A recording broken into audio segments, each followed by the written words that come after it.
Bueno, mi nombre es Alberto Vargas. Yo soy el director de la Fundación de Colombianos Deportados. Y esta organización nace en un proceso de deportación cuando vivía en los Estados Unidos en el 2007. Yo tuve que salir del país en el año 88 por razones de seguridad, cuando estaba en plena violencia el Estado contra Pablo Escobar y colocaban bombas. Llegaron las bombas aquí a Bogotá. Yo estaba de gerente de una cooperativa de transportes llamada Aures, Cotra que yo había organizado y había creado por los años 80, a finales del 70, a principios de los 80. Desafortunadamente para la cooperativa, ¿sí?, de transporte fueron a contratar algunos carros y empezaron a movilizar gente y algunas cosas extrañas. Entonces dimos la orden de que ya no trabajamos más con ellos, y eso ocasionó que me persiguieran y tener que salir del país.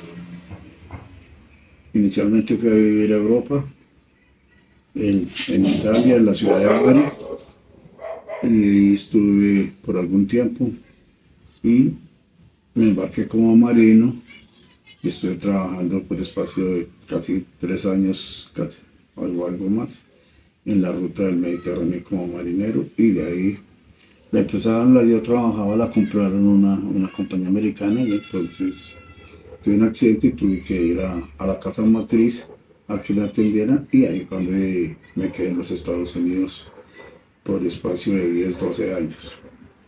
En este proceso presenté documentos y dice la solicitud ante el gobierno de los Estados Unidos de ajuste de estatus por asilo político. Entonces, el asilo político en esa época se demoraba 20, 25, 30 años. En el 2001, en el 11 de septiembre, cuando las Torres Gemelas tan famosas en los Estados Unidos, hubo una reforma del gobierno americano con respecto a los migrantes, y todo el mundo que estuviera indocumentado o que estuviera en proceso fue declarado potencial terrorista, y las condiciones cambiaron y sacaron la ley antiterrorismo de los Estados Unidos, y los asilos políticos se volvieron una cosa expresa. Y en 6 meses, después de que duraba más de 20 años, en 6 meses tienen que definir el estatus. Where? Oh my God. Where? That right there? What are those big heavy things falling at a rate that a piece of paper would not fall? Oh my God! No way.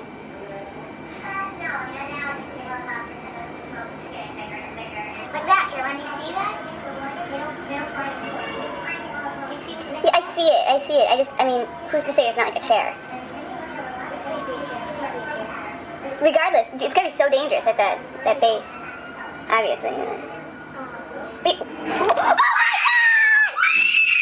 Oh my God!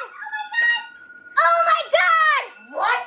Oh my God! It's terrorist! Guys, where we go?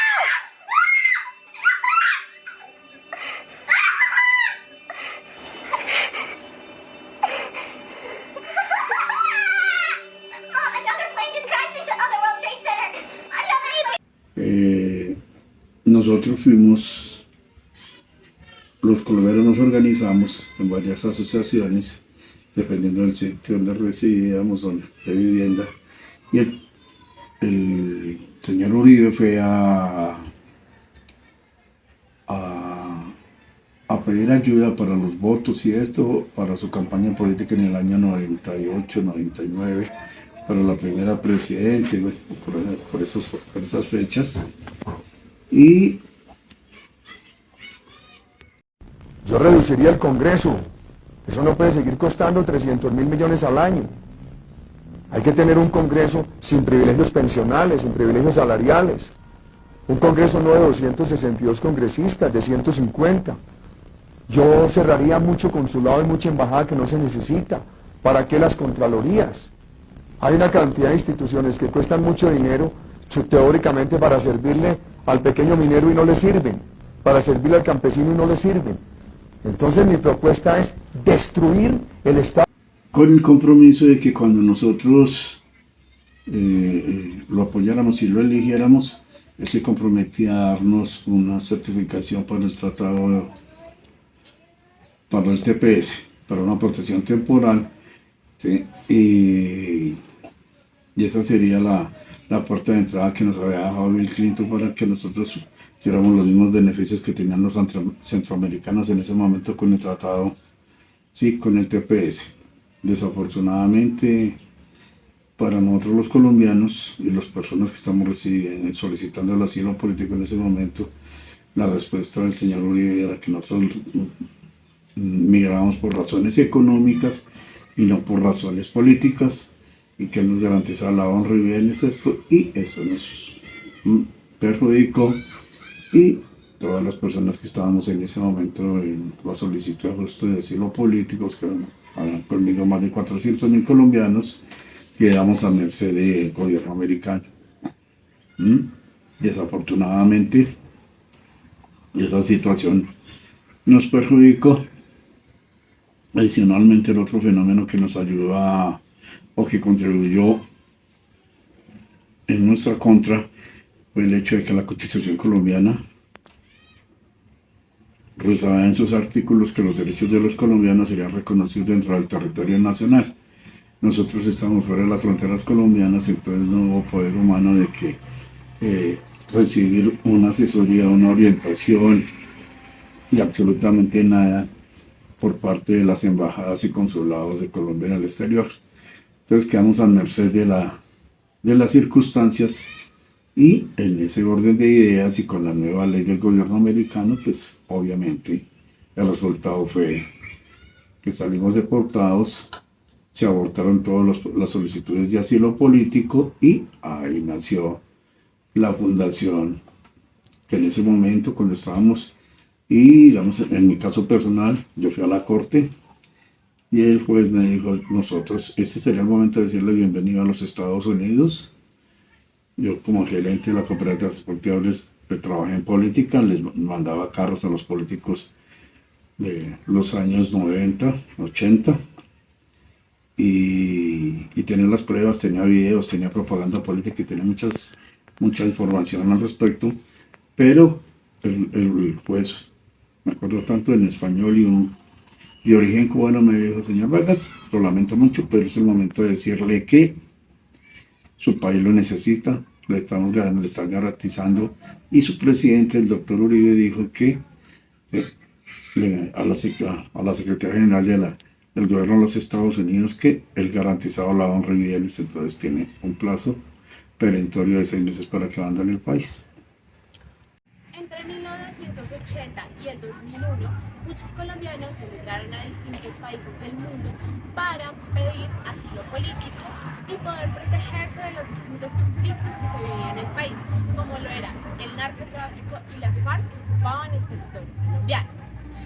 En la presidencia de Álvaro Uribe del 2001, específicamente, él, ante las embajadas de Estados Unidos, dijo que Colombia en este momento estaba en manos seguras y que él se iba a encargar de garantizarle los derechos y la seguridad a todos los colombianos.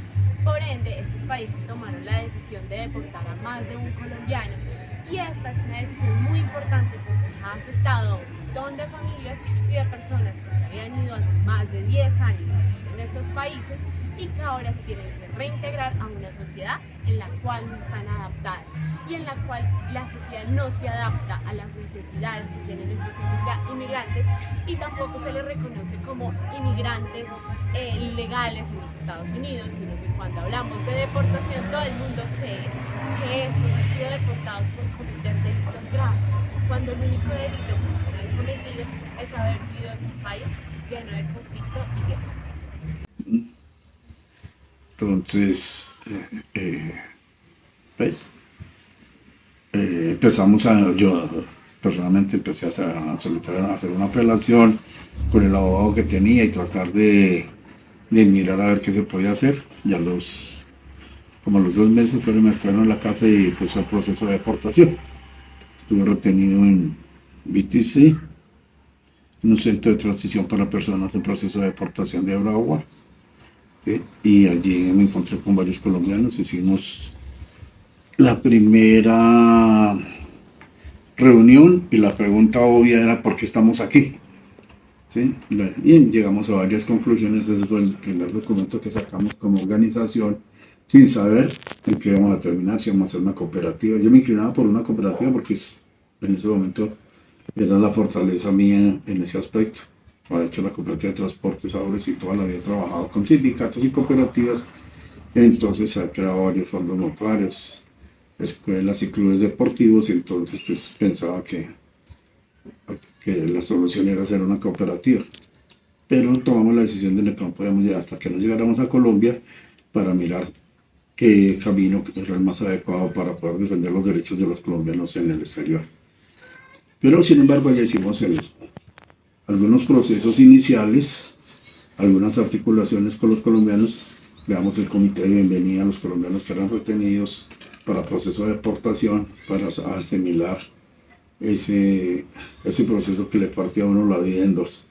En ese centro hice todo el esfuerzo por estar el mayor tiempo posible para tratar de organizar a la gente, porque realmente era muy triste ver algunos colombianos que llevaban 20, 30 años en los Estados Unidos, llevaban hasta ahora 10 años, 12 años, y que eran empresas y que tenían muchas influencias y mucho poder dentro de las colonias de extranjeros en los Estados Unidos, verlos destruidos y con sus empresas y sus familias partidas.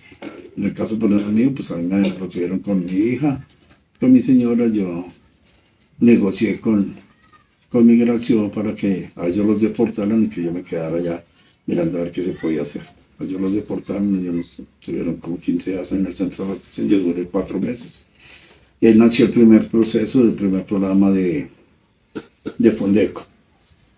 Hicimos el primer documento, que fue la evaluación sincera de cada uno de nosotros y las conclusiones de por qué estamos en ese proceso, por qué estamos en esa crisis, en esa situación. Y las conclusiones fueron fundamentales. Primero, porque el Estado colombiano no capacita a sus connacionales para un proceso migratorio, ¿sí? Segundo, porque la sociedad colombiana estaba convencida que cada familia que ponía un colombiano en el exterior, eso era una hazaña, era una berraquera. Así uno estuviera ya limpiando vidrios, lavando baños, lavando ollas, pero la familia colombiana aquí tenía otra imagen totalmente diferente de la situación. Yo no estaba llevando el bulto, pero bueno, esa es la cultura de nosotros, eso era lo que en ese momento había. Tercero, que no conocíamos la ley migratoria, no sabíamos lo que era un arraigo y todo eso lo tuvimos que aprender dentro de el día a día. O sea, adicionalmente, pues adquirimos algunas habilidades con respecto al trabajo y al desarrollo de las labores técnicas y tecnológicas en los Estados Unidos por las habilidades adquiridas aquí en Colombia, algunos que llevamos egresados del SENA en hotelería, turismo, industria, comercio, bueno, muchas áreas, y allá perfeccionamos todo eso y las pusimos a la vanguardia con la tecnología de los Estados Unidos. Tristemente, la conclusión final de todo el estudio es que fuimos a un proceso donde no estamos preparados.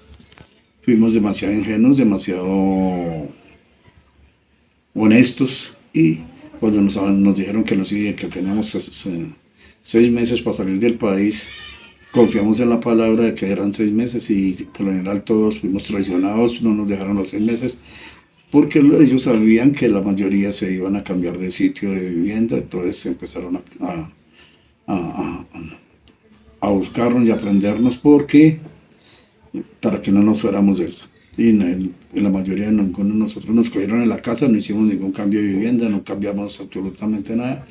Sencillamente, algunos estamos vendiendo las cosas que teníamos allá para podernos venir. Esa era la idea inicial. ¿Sí? Y salir de los Estados Unidos en buenas condiciones, en buena forma, para tener la posibilidad de pronto de tener un regreso, un retorno más adelante. Todo eso se vio truncado, fuimos deportados, nos hicieron el proceso.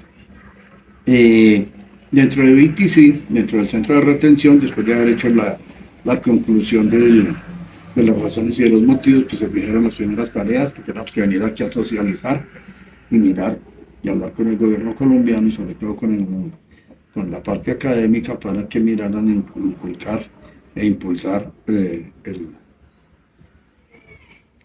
área académica, el derecho a la migración, a la libre movilidad, ¿sí? A que se dictara una cátedra de derechos internacionales para poder tener las herramientas para poder enfrentar los procesos migratorios, tener las herramientas para conocer los derechos y deberes.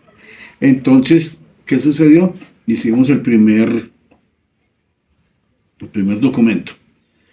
Segunda situación, donde lo sacamos de organizar, es que en el centro de retención habían conmigo 80 y tantos colombianos, ¿sí? Y no se hacía nada, tenemos un problema delicado que a las 6 de la mañana se servía el desayuno, a las 12 del día el almuerzo y a las 6 de la tarde la cena. Entonces no teníamos, de las 6 de la tarde a las 6 de la mañana no había nada de qué comer. Nos reunimos, nombramos un comité y fuimos y negociamos con la dirección del penal o el centro de retención, porque no es una cárcel, no es un centro penal, sí, es un centro de retención para migrantes. Obviamente uno pierde todos sus derechos, sí, pero no es una prisión en sí. Y acordamos con ellos que nosotros pintábamos todo el centro, ¿sí? Que ellos nos dieran las herramientas y nos dieran los suministros necesarios, a cambio de que nos dejaran entrar comida, ¿sí? Entonces llegamos a un acuerdo que nos dejaran entrar comida en cajas para esas sopas que se les aplicaba y que se cocinan en microondas y que nos dieran unos microondas. Ahí como nos organizamos un poco, pudimos conseguir unos microondas y bueno, ahí se hicieron algunas cosas para obtener. Tenemos 3 microondas y creamos un servicio que se servía de 9 a 10 de la noche para los colombianos. Los otros centroamericanos y la otra gente nos llamaban el cartel de la sopa. Nosotros no teníamos los recursos y solamente era para colombianos. En vista de que eso funcionó bien y que nos integró y que los colombianos que llegaban perdían su temor y su dolor, y empezó a sufrir algunos efectos de transformación en el proceso. Pedimos también con la lavandería, algunos cocineros los presentamos para que fueran a la cocina para mejorar la calidad de la comida, ¿sí? Fuimos a la lavandería para poder conseguir rotación de ropa para las personas que llegaban, porque nosotros nos daban 2 mudas para vivir con eso.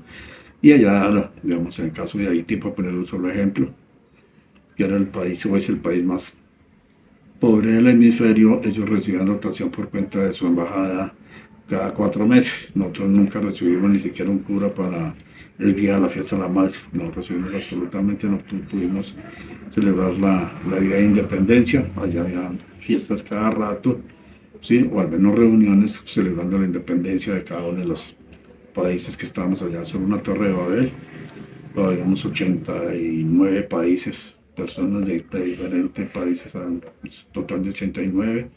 Me acuerdo mucho porque hicimos 89 banderas dentro de lo que pintamos allí, dejamos un mural con todas las banderas de todos los países del mundo, de las personas que estamos en ese momento en ese centro de retención. Ese fue el segundo trabajo que dejamos, ese antecedente lo dejamos allá. Y bueno, salimos deportados, nos reunimos aquí en Colombia, 40 y tantos, casi 50 personas en Bogotá. Algunos no vivían en Bogotá, pero se quedaron en las casas de algunos de nosotros para poder entrar a trabajar con Fundeco. Entre todos los procesos y en la investigación que hicimos, empezamos a redactar los estatutos, revisamos las opciones que teníamos y llegamos a la conclusión de que lo mejor era hacer una fundación, una organización sin ánimo de lucro que pudiera defender los intereses de los colombianos fuera del territorio para la reivindicación. Contactamos con la Cancillería, solicitamos que se conocieran organizaciones similares y ahí nació la plataforma Hermes, que fue una de las segundas trabajos que hicimos aquí, y la socialización con las universidades y que dictaban en especial la carrera de comercio y relaciones internacionales para que los estudiantes conocieran. Entonces, la primera pregunta, obvio, ¿qué es una deportación? Y llegamos a conclusiones que se sorprendió, ¿no? Todo el mundo tenía un denominador común, que era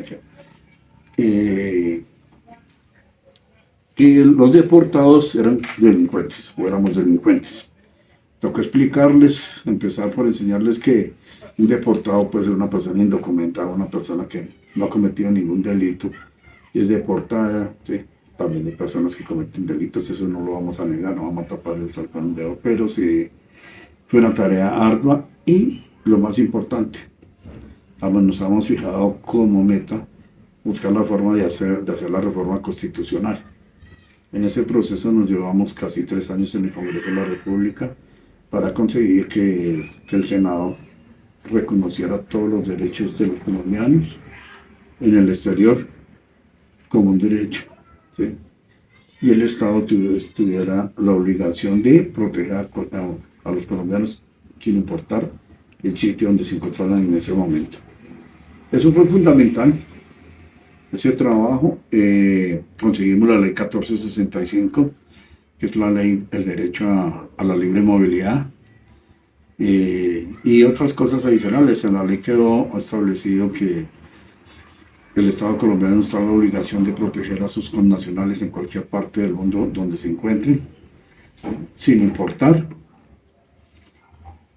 la situación. Si está en un alto grado de vulnerabilidad, tiene que repatriarlo. Si muere en el exterior, está en la obligación de proteger sus bienes, ¿sí? Tiene que proteger la propiedad intelectual. Bueno, se hizo una ley muy completa. La doble tributación, que uno le cobraban allá el 4 por 1000 y venían aquí y pagaban el dólar a lo que ellos quisieran. Eso quedó abolido, se acabaron todas esas cajas de barrio que cambiábamos dólares y todo eso, porque uno giraba y venían aquí y le pagaban el dólar como quisiera. Todo eso se acabó con el proceso que hizo Fundeco, que hicimos nosotros como colombianos que veníamos retornados. Sí, nos costó mucho trabajo el retorno. Conozco de colombianos que trajeron harto dinero aquí y fueron estafados y fueron timados porque sencillamente uno se acostumbra y hace un arraigo a una cultura diferente, y en esa cultura nos tocó pasar por unos momentos complicados, desafortunadamente, y sin conocer la situación aquí en Colombia. Entonces se perdió. Invitaron a hacer negociaciones y hacer cosas y que en ese momento no estaban. O sea, aquí uno no conocía, entonces le proponían negocios, yo no hacía sino meter la plata en negocios y terminaba timado comprando supermercados que valían 30 millones, los metieron en 50, y bueno, la buena fe de los migrantes, de las personas retornadas, fue asaltada por el proceso de arraigo. Desafortunadamente las personas que retornamos al país eran personas que habíamos durado más de 10 años viviendo en el exterior. Entonces, pues obviamente hicimos un arraigo y ese arraigo nos afectó. Cuando llegamos aquí, la descomposición de la familia fue otro de los fenómenos que tuvimos que enfrentar. Desafortunadamente, uno cuando está en el exterior y se vuelve proveedor de su familia, es el ídolo de la familia. Pero cuando llegamos aquí ya no éramos los proveedores, ya éramos una carga para la familia, entonces ya éramos un estorbo. Y fuera de eso duramos mucho tiempo por fuera. Entonces esas personas o algunos miembros de la familia tomaron ese liderazgo, reemplazaron al papá, reemplazaron a la mamá, reemplazaron al líder que estaba.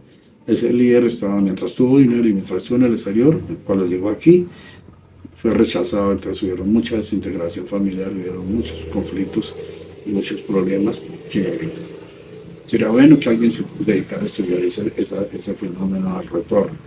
Sí, es un fenómeno que hay ahí con unas connotaciones sociales y con unos altos costos para la comunidad y para la sociedad. en uno de los argumentos que nosotros les poníamos al gobierno colombiano y especialmente en el SENA, nosotros pedíamos que una ayuda para hacer emprendimiento, ya que hemos adquirido habilidades de alta tecnología. ¿Sí? Y la mayoría de las habilidades que nosotros escogemos es lo que es privilegiado en los Estados Unidos, la mano de obra técnica calificada. ¿Sí? Entonces había carpinteros, albañiles ¿sí? Y electricistas, plomeros de todas las áreas, mecánicos, fabricantes de yates, bueno, una serie de personas con una serie de habilidades grandes. Y entonces el SENA nos ofreció una capacitación, ¿sí? De 80 horas y 80 millones de pesos para hacer emprendimiento.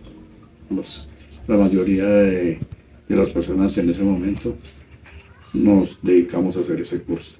Inicialmente nos ofrecieron 80 millones de pesos, cuando íbamos en la mitad del curso nos bajaron a 40 millones, cuando íbamos a acabar lo bajaron a 20 y terminamos el curso y no nos salieron con nada.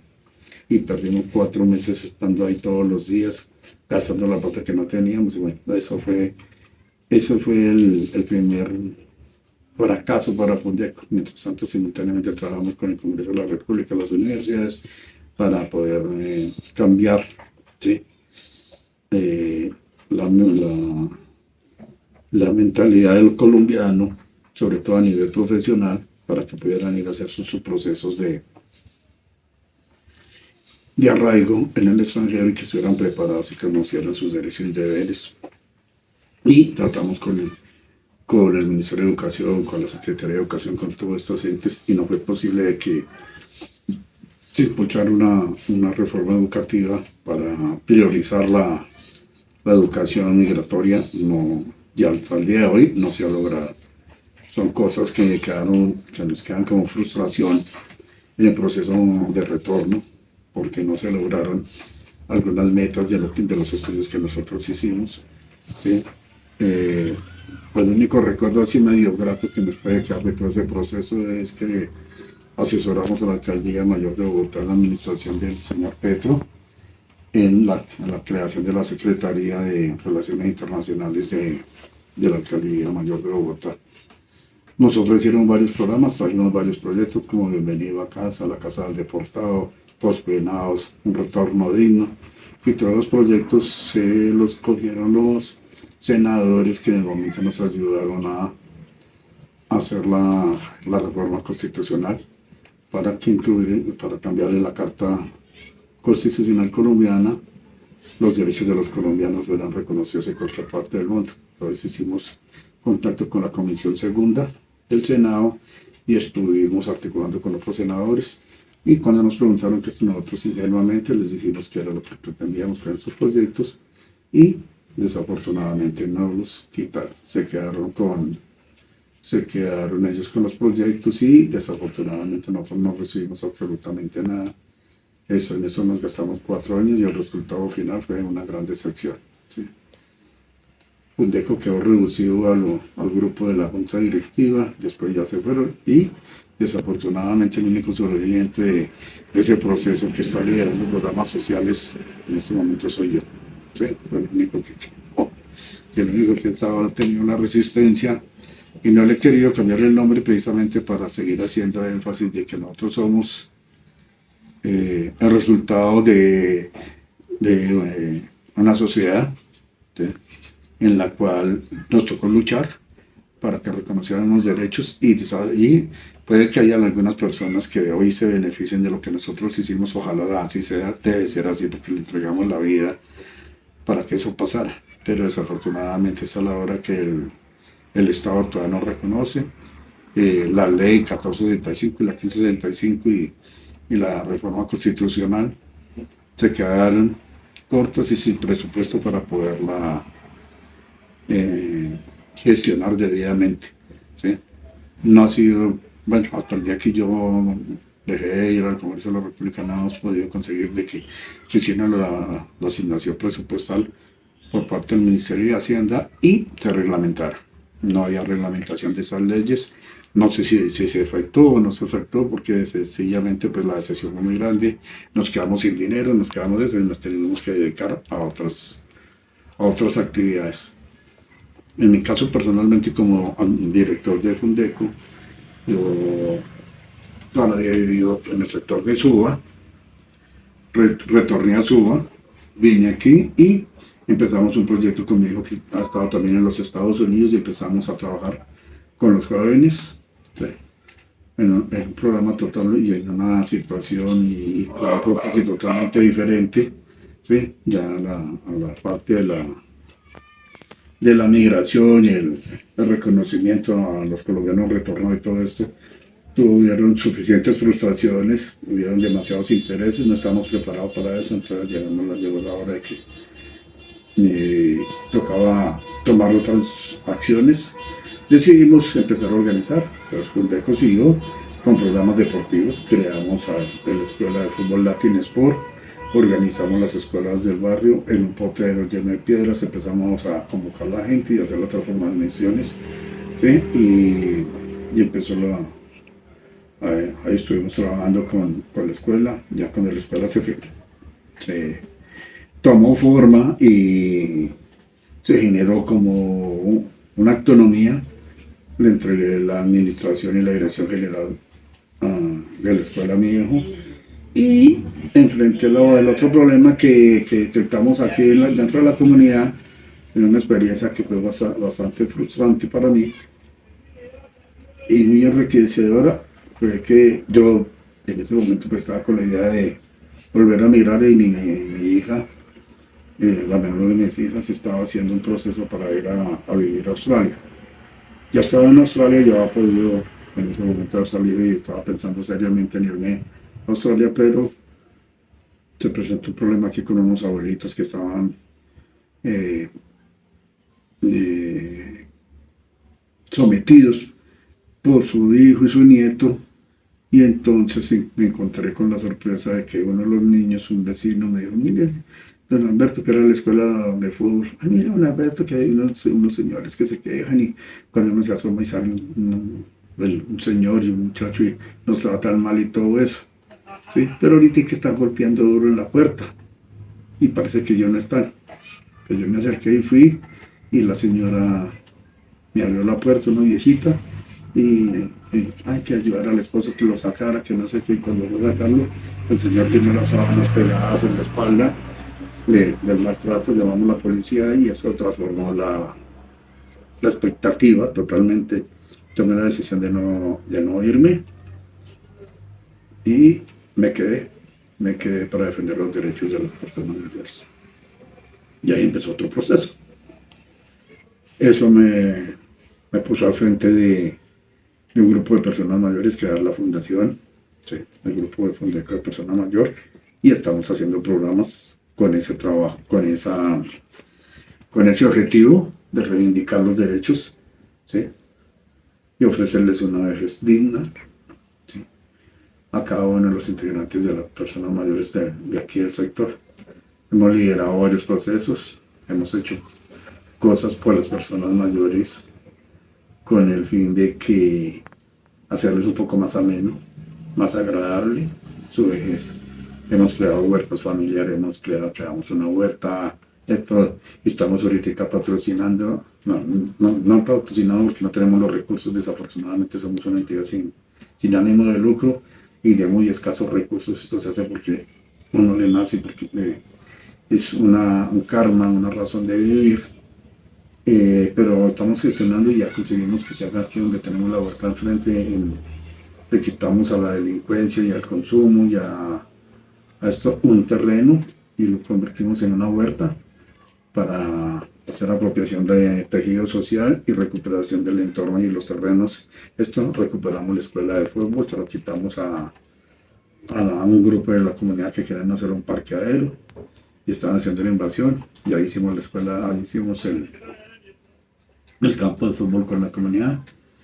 Y ahí ahorita pues la parte más grata de esto es ver que ya tenemos el proceso adelantado de un jardín infantil para la primera infancia, para los niños del sector de 2 a 6 años. Se va a llamar La Niña Mayra, en reconocimiento a la niña de Armero. Ya, ese es el nombre oficial.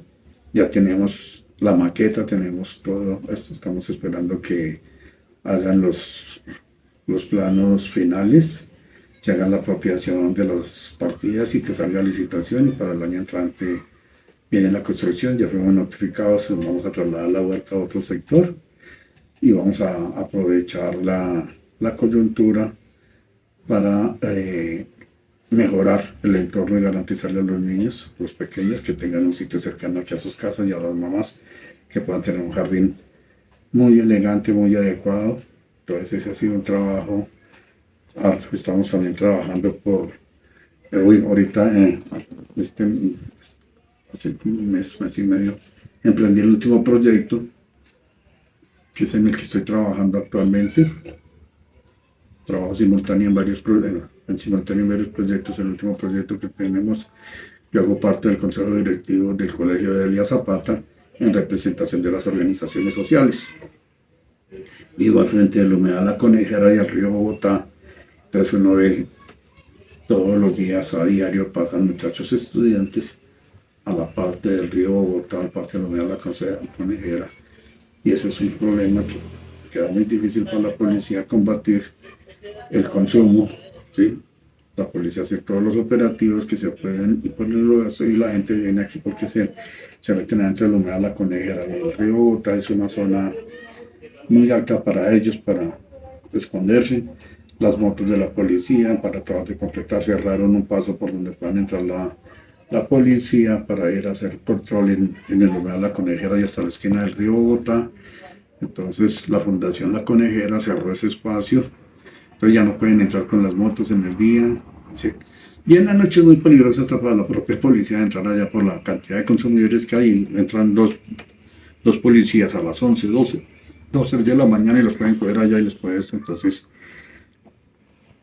eso ha sido un problema que hemos buscado alternativas. Creamos un frente de seguridad, el 32432 aquí de Fontanar del Río.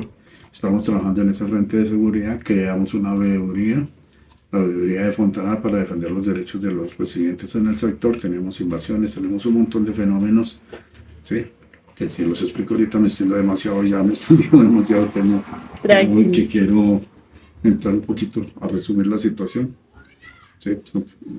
Pero lo que queremos es priorizar. No tenemos nosotros las herramientas, ni la capacidad, ni la logística, ni nada para resolver todos los problemas de la comunidad. Entonces priorizamos. La prioridad desde que llegamos aquí al sector es defender a los niños, a los jóvenes y adolescentes del consumo de la droga. Por eso tenemos alianzas con algunos colegios, con algunas escuelas de fútbol. Tenemos nuestra propia escuela de fútbol, como les decía anteriormente, llamada Latin Sport, y tratamos de, desafortunadamente, pues, mantener una escuela tiene costos, y hay algunos padres que no pueden pagar los costos, pero tratamos de mantener a algunos niños becados para darles la posibilidad de que tengan una posibilidad real de cambio y de transformación de su vida, y que no caigan en manos de la delincuencia. Es una tarea bastante compleja, pero haremos lo que se pueda hasta donde nuestras capacidades nos den, y donde necesitamos mucha ayuda, llegar a varias manos para poder resolver algunas situaciones de esto. Entonces, en el proyecto, que con toda esta contextualización, llegamos a la conclusión de que los niños entran aquí al humedal La Conejera y al río Bogotá por cualquier costado, por cualquier parte. Entonces, haciendo la observación y con la junta directiva de Fundeco, ¿sí? Con la junta directiva de la Fundación de Colombianos Deportados, tomamos la decisión de plantear un proyecto para desarrollar, y estamos en la elaboración del piloto, para desarrollar tejido social y rutas seguras para los estudiantes. En ese sentido vamos a empezar a hacer los estudios, a mirar cuáles son las rutas más seguras para los estudiantes de ingreso o de salida de sus casas, ir al colegio y el retorno. Trazarlos, socializarlos con los padres de familia. Ya hay picia al cole, ¿sí? Hay el 100 patas, donde van niños y todo eso, pero eso aquí en el caso del Delia Zapata no alcanza a cubrir el 20%. Entonces hay un 80% de personas expuestas y queremos nosotros entrar a cubrir algo de ese porcentaje. Miraremos con los resultados hasta dónde nos alcanza la fuerza de voluntad o energía y la aceptación que tenga dentro de la comunidad la propuesta que lo estamos haciendo. La propuesta es una propuesta sencilla pero integral. Queremos de que trazar unas rutas, hablar con los comerciantes del sector, hablar con las autoridades correspondientes, tratar que con el tiempo tengamos cámaras, tengamos botones de pánico o alarmas, ¿sí? Los vecinos capacitarlos, concientizarlos, ir puerta a puerta y hacer una labor diferenciada para que ellos se encarguen de cuidar a sus propios hijos, a sus propios vecinos, a los amigos de sus hijos, y diseñarle y que las madres y padres de familia de estos muchachos estudiantes tengan una ruta por donde deben ir todos. Que los mismos padres que están llevando a sus hijos cuiden los otros. Encontramos y detectamos fenómenos que viene un niño, va un grupo de una madre o dos madres hablando, llevan 5 o 6 niños y viene otro niño atrás, viene un muchacho, por lo general joven, también menor de edad, lo abraza, le pone el cuchillo aquí debajo, abre la chaqueta y le dice, méteme el celular ahí, écheme la plata que tiene ahí, ¿sí? Y le va hablando como si fueran amigos. ¿Qué más, hermano? ¿Qué hizo ayer? Que no sé qué, ¿cómo está? Me le da saludos a su mamá, qué chévere, que estuvo muy rica las 11. Y pues las mamás y los demás estudiantes pasan por el lado y oyen esa conversación, lejos de imaginarse que ese individuo está atracando a ese muchacho. Entonces los atracan en las narices de nosotros. Entonces, en vista de esa situación, es que queremos hacer ese tejido social. ¿Sí? Entonces las madres empiezan a intercambiar cuando se les explique, cuando los llevamos a algunas capacitaciones, así nos toca ir a los almacenes y hacer capacitaciones individuales y explicarles todo lo complejo que está pasando al frente para poder nosotros enfrentar esa situación. Ya tenemos el aval y el patrocinio y la buena aceptación del Delia Zapata. El señor rector, ahorita con la nueva rectora, ya hicimos la primera reunión, tiene acogida, vamos a diseñar la primera ruta, ¿sí? Todos los resultados de puntos rojos, de puntos de alto impacto para la comunidad, los tenemos detectados en un estudio que nos trajo el punto de atención comunitario que trajimos aquí al barrio, que funciona, que afortunadamente es un punto permanente, ¿sí? Hemos tenido y recibido un muy buen apoyo de parte de ellos, la colaboración de la policía para la creación del Frente de Seguridad aquí de Fontanar, y estamos trabajando en equipo para poder articular todo este proceso en pro y en beneficio de los estudiantes. Esperemos que podamos sacar alguna propuesta y hacer el primer trimestre, ¿sí? La primera ruta de tejido social y segura para los estudiantes. En eso estamos en este momento y bueno, los procesos adicionales que tenemos con Fundeco. Aquí en Fundeco tenemos actividad todos los días, ¿sí? Trabajamos la yoga, trabajamos las manzanas del cuidado, el primer piloto que se hizo con las manzanas del cuidado aquí en Suba. Fuimos nosotros uno de los beneficiados para hacer ese piloto. Trabajamos artesanías, ¿sí? Estamos tratando de hacer un comisariato. Ese es un recuerdo que me queda a mí de hace muchos años, que vamos al comisariato. Por ahí estuvimos mirando, el comisariato es una tienda comunitaria donde se trata de vender un poco más barato y beneficiar. Empezamos a hacer un comisariato para privilegiar a los adultos mayores, a tratar de que los adultos mayores puedan adquirir los productos para su hogar, algo más económico. Estamos tratando de hacer los contactos para eso. Tenemos el apoyo del Minuto de Dios, gracias a Dios. Ha sido una buena alianza, nos han llegado muy buenos estudiantes aquí, nos han apoyado bastante, hemos hecho articulación tanto en la huerta como en el trabajo social. Hemos tenido problemas que han sorprendido por su demanda y por su acogida dentro de la comunidad, como enseñarles a manejar tecnologías básicas en el celular. Sí, eso les fascina a ellos y todavía lo seguimos haciendo. Tiene suficiente demanda. tenemos aquí un laboratorio donde con unas computadoras viejas enseñábamos todo lo de computación. Desafortunadamente las computadoras eran muy viejas y el internet aquí muy malo, entonces no pudimos seguir con ese proyecto. Pero bueno, hemos hecho varias cosas aquí, hemos estado pendientes, transformando. Como en todo proceso, pues hay gente que no entienden cómo se trabaja el tema social y para qué se hace. Entonces piensan que uno está ganando dinero, que se le cobra todos estos procesos y todas estas actividades que desarrollamos nosotros no tienen costo. Si la fundación no se lucra. Yo de lo poquito que pude saber de los Estados Unidos tengo la casa, tengo este local, que lo tengo a disposición de ellos, yo no cobro absolutamente por nada. Pero hay envidias, ¿sí? Y desafortunadamente en este momento nos quitaron el ingreso al salón comunal. Entonces cuando llueve, pues hemos tenido que suspender algunas clases, estamos en el proceso de conseguir algunas carpas y hacerlo aquí al frente, al lado de la huerta, mientras construyen y mientras trasladamos la huerta al otro lado. Entonces estamos en el proceso de conseguir unas carpas para poder seguir con nuestro proceso. Pero lleguen todos los inconvenientes que lleguen, nosotros vamos a seguir adelante. ¿Qué más le puedo contar de la situación que estamos viviendo en este momento? Estamos ahorita, mañana tenemos reunión con los adultos mayores. Se hicieron los contactos con el SENA por parte y a través del Minuto de Dios. Mañana vamos a presentar 20 opciones de capacitación en el SENA, en cursos rápidos para las personas ya mayores de edad, en cursos de 20, 30, 40 horas, dependiendo de los que les va a dictar el SENA. Algunos van a ir allá al Centro Metal Mecánico donde yo fui egresado, ¿sí? Para estudiar electricidad, soldadura, mecánica, torno, fresas, bueno, todo lo que, las áreas que se dictan allá, ¿sí?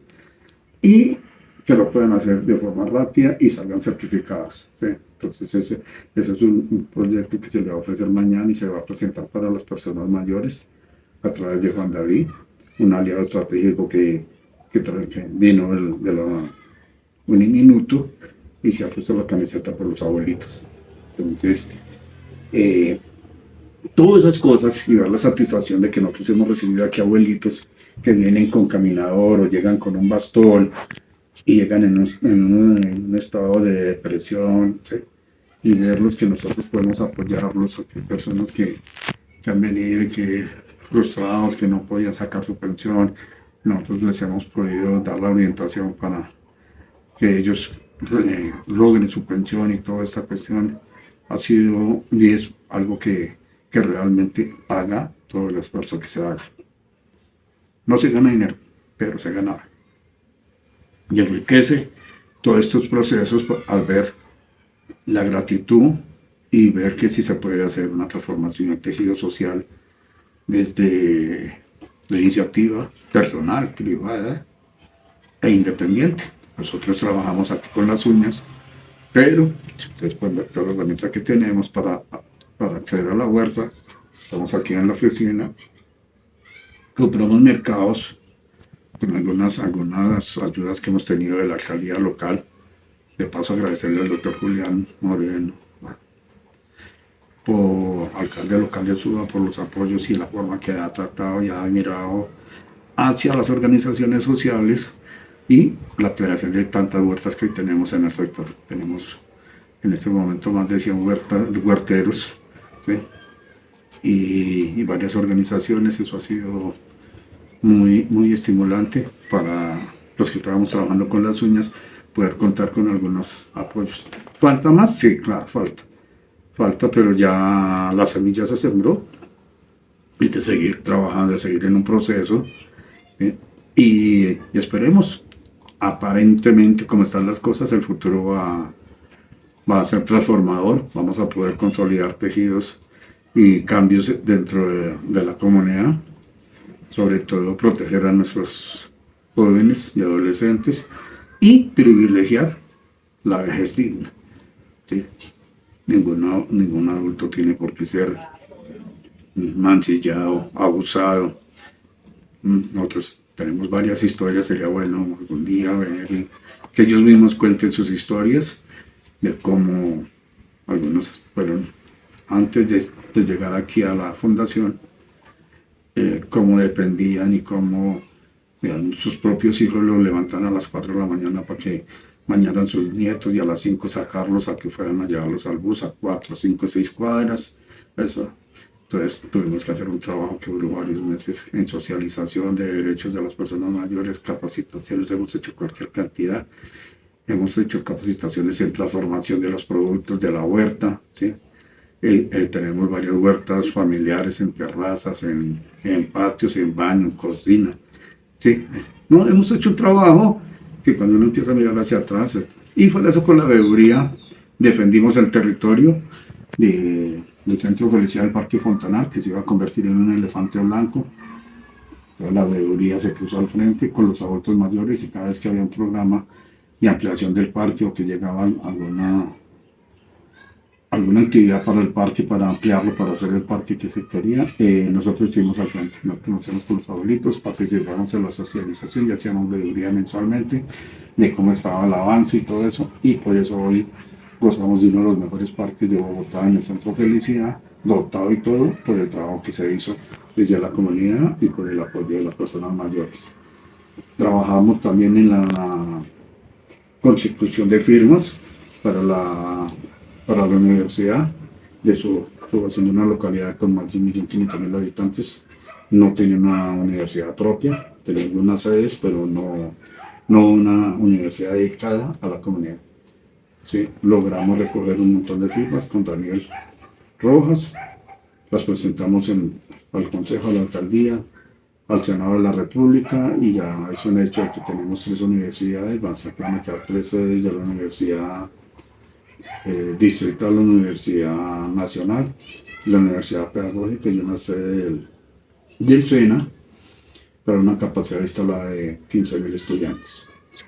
Entonces, esto va a transformar la localidad. Ya, los muchachos van a tener una oportunidad donde ir. Adicionalmente va a quedar un hospital para las personas que estudien medicina y de enfermería, puedan hacer sus prácticas en el mismo hospital. Tenemos algunas cosas que no estamos de acuerdo, pero bueno, ahí vamos a ir tratando de trabajarlas con la comunidad y de trabajar con la administración. Ojalá nos podamos entender con la próxima administración para que no sea tan compleja la situación. Los últimos 8 años ha sido muy difícil para nosotros porque defendemos el medio ambiente y hemos visto cómo le han puesto concreto y cemento a todos los humedales, cómo se los han ido reduciendo en sus zonas verdes, en sus zonas vitales, ¿sí?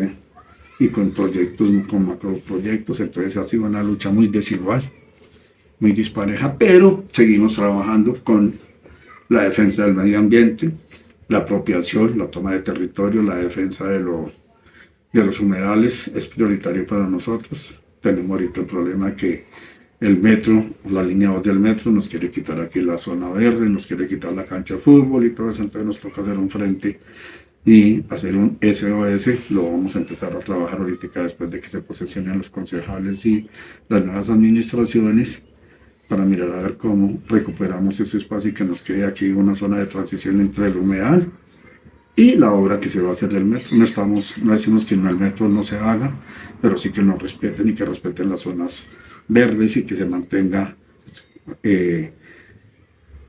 algo de verde. No estamos pidiendo que todo se convierta en verde, pero sí que tengamos nosotros, y sobre todo la defensa del humedal La Conejera, un humedal que da de 87.000 metros cuadrados, ahorita que quedan 8.000. Entonces la pelea ha sido muy desigual y no nos vamos a recuperar nunca los 87.000 metros que inicialmente se conocieron de forma oficial del humedal La Conejera, pero sí queremos hoy en día trabajar y defender lo poquito que queda y de tratar de que eso quede no para nosotros, como hablamos aquí con las personas mayores. Nosotros estamos trabajando por los nietos, por el futuro, y eso nos exige redoblar el esfuerzo. Si fuera por nosotros, ya cumplimos nuestros ciclos, dejaríamos que eso sucediera y que nos afecta si nos vamos a ir. Pero tenemos que tener conciencia de que de nosotros y del ejemplo que demos hoy es que se está radiando una energía para el futuro. De la actitud y con la filosofía que vivimos hoy, es la forma de enseñarle a nuestros nietos cómo es que se procede, cómo se defiende el territorio. Entonces nos hemos empoderado a los abuelitos en sus hogares, somos líderes, todos tienen la capacidad de ser líderes en sus hogares y son transformadores del entorno. Esa es la ventaja y ese es el trabajo y el gran resultado que hemos hecho con la Fundación para el bienestar y el desarrollo de la comunidad. Muchas gracias.